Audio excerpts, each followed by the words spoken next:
Hi, my name is Giancarlo, And I'm Felicia. and this is our review of Seasons and Seasons Enchanted Kingdom. the expansion. Yes. We have 4 seasons up here in Canada.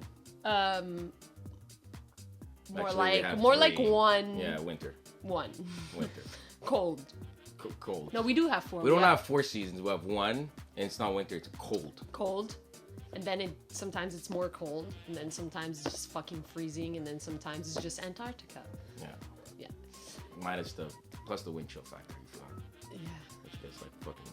But you keep fucking me cold. warm when there's the wind chill factor, Giancarlo. It's my Wookiee hair chest that I got going on.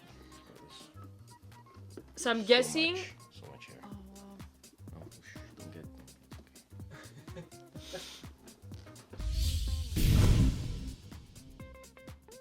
In Seasons and its expansion Enchanted Kingdom, players play as sorcerers where the legendary tournament of the 12 seasons takes place.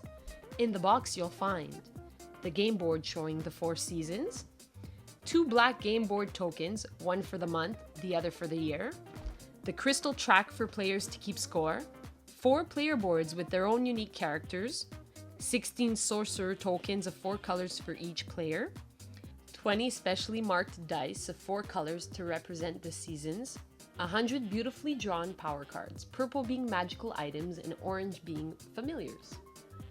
A sleuth of energy tokens divided into the 4 elements: water, earth, fire, and air. 8 library tokens, 4 for year 2, 4 for year 3, and of course the rulebook. Place the game board in the center of the table and place the black game board tokens on the first tier in the middle of the board and the other one on the 1 in the season wheel. Place the crystal track next to the game board. Each player chooses a player board and then gathers his tokens of his board's color. They'll place 1 on the 0 of the summoning gauge, 1 on the 0 of the bonus track, 1 on the 0 on the crystal track, and 1 near the top right corner of it in case you get the crystals in the hundreds. Make piles of energy tokens based on their type and place them near the board game. For each set of colored dice, take the number of players you are, plus 1, so all 5 dice in a 4-player game, and place them near their respective color by the game board. Give each player 2 library tokens, the one for the second year and the one of the third year. And now for the distribution of the power cards. Deal 9 cards to each player. Place the rest of the cards in a pile to form the draw deck. Now, each player chooses one of their cards and passes the rest to the player on their left. Once all cards are distributed this way, each player will now choose a set of 3 cards for each year. The first set will be their starting hand for year 1. The second set will only be available to them in year 2 and must be placed under the year 2 token, and the last set of cards will be placed under the year 3 token. Designate a first player, and you're now ready to cast and summon sorcerers. Before we get into gameplay, let us look at the anatomy of power cards in case you were wondering how to pick your cards during the draft. First thing you'll notice is the artwork because it's fantastic. But for gameplay purposes, these are the things to look for. A power card can be 2 colors. Orange, which means it's a familiar, or purple, which means it's a magical item. The number on the top left corner is the prestige points it's worth if the power card is still in your playing zone at the end of the game. These are bonuses or penalties at the end of the game in addition to your crystals you collect thus far. In the center, under the artwork, is the summoning cost of the card, usually paid in energy tokens or crystals.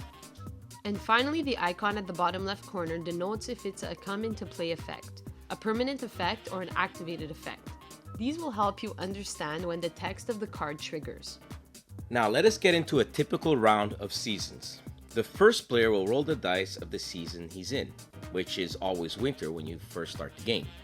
When he rolls all those dice, he will choose one of them and place it in the circle of his playing board. The player to his left now chooses a die, and so forth until only 1 die remains. Leave that one alone. Now starting with the first player, he will do the actions denoted on the die in any order he wants. The season die has these options on them. Gain energy tokens, denoted by the elemental icon. Gain crystals, the number will tell you how much. Increase your summoning gauge, denoted by the star. Draw a card, denoted by a rectangular icon.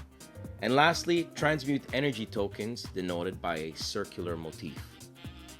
Gain energy tokens is just that, You'll gain energy tokens of that element and place it in the recessed grooves on top of your player board. But you have a limit of 7 energy tokens you can store unless you have cards that tell you otherwise. Gain crystals is simply moving your sorcerer's token on the crystal track forward the number of space shown on the die. The summoning gauge, denoted by the star, increases your summoning gauge by 1. The summon gauge shows you how many cards you can have in your playing zone. So if your summon gauge is at 0, you can't play a power card even if you have the energy or crystals for its cost. Draw cards lets you draw a card from the draw pile, and then you can decide to keep it or discard it.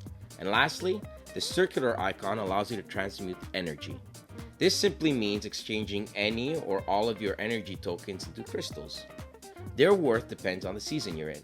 So for a more common energy token in that season, they'll be worth 1 crystal, 2 if they're uncommon, and 3 if they're rare. Once transmuted, move your sorcerer token up on the crystal track. Other actions players can do are denoted on their player board. These are bonuses the player can use at a cumulative penalty. Anytime they use one of these bonuses, they move their token on the bonus track 1 space forward, for a limit of 3 uses at a -20 prestige penalty. These bonuses include exchanging 2 energy tokens from your reserve for 2 choice of energy tokens from the stockpile, getting an extra crystal for each energy token you transmute this round, increasing your summoning gauge by 1, and lastly, drawing 2 cards, choosing one to keep in your hand and discarding the other. Once all players have finished their turn, look at the remaining die no one chose. The dots on it will determine how many spaces forward the Black Month token moves on the board game. Return the dice to their pool, and now the player to the left becomes the first player. Depending on what season the month token is in, he'll roll those dice. When the month token passes the 12 mark, move the year token to 2, and all players add to their hands the cards under the year 2 token, and eventually will do the same for the cards under the year 3 token. At the end of the round in which the month token passed the 12th month in the 3rd year, the game ends. Players calculate their prestige points and penalties, adjust their token accordingly on the crystal track, and the player with the most wins. The Enchanted Kingdom expansion offers a bunch of variant modes.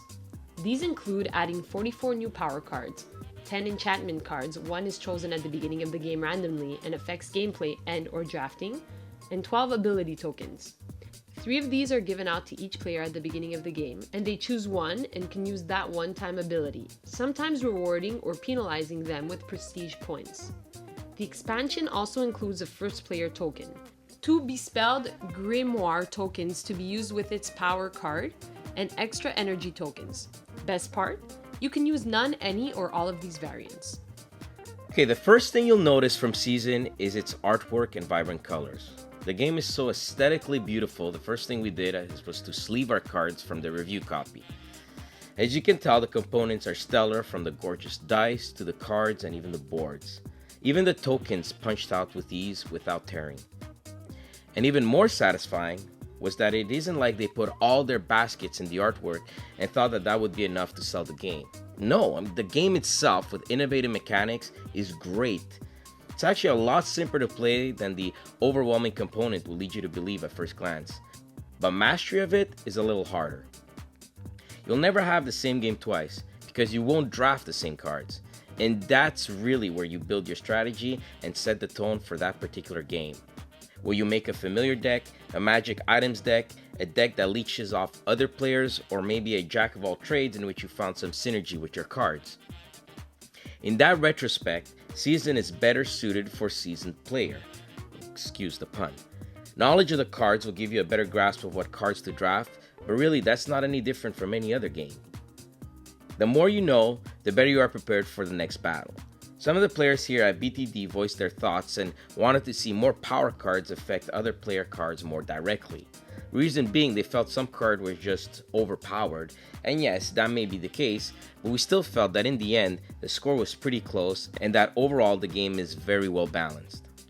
Lots of strategic moves, from placing your cards under the year tokens to selecting a die and maybe preventing an opponent from getting it. In fact, this box includes all the tokens, cards, and even a rulebook from the expansion Enchanted Kingdoms. And our cards are sleeved and it still fits perfectly. Look at this. A very big kudos for the attention to detail in this game, and we here at Bored to Death appreciate that. We're giving Seasons and Enchanted Kingdoms 8.5 energy tokens out of 10. We can't wait to see another expansion of this game. Get it!